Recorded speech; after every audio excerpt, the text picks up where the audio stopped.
Cümle şehitlerin oluşlarında bir sabah gelecek kardan aydınlık. Erman bizden yanatır.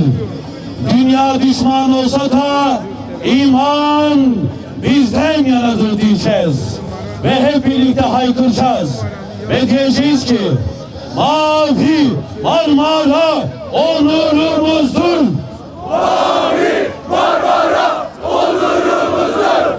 Mavi Marmara onurumuzdur. Mavi Marmara onurumuzdur. Türkiye'nin Mavi Marmara onurumuzdur. Bu dava sadece sizlerin değil, bakın yüzün üzerinde dışarıdan, Türkiye'nin dışından gelen misafirlerimiz var. İçimizde her dinden insan var.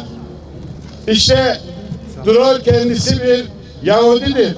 Hristiyanlar var burada. Müslümanlar var.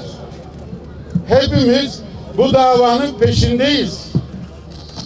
Bu sadece bir dinin bir mücadelesi değil. Bu sadece bir milletin mücadelesi değil. Bu bütün insanlığın mücadelesi. Bütün insanlığı. Yani şu Mavi Marmara'ya katılanlar, dini ne olursa olsun zulüm gören herkesin yanında değil miyiz arkadaşlar biz?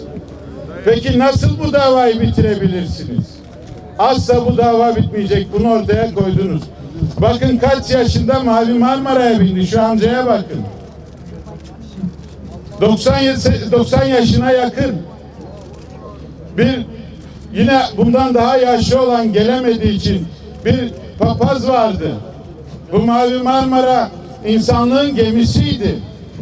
Ve şimdi siz bunu bitirmeye kalkıyorsunuz. Hiçbir vicdan buna izin vermez. Bugün bu davanın biteceğini düşünenler hayal kırıklığına uğradılar. Bir ruh, bir dem, hep dine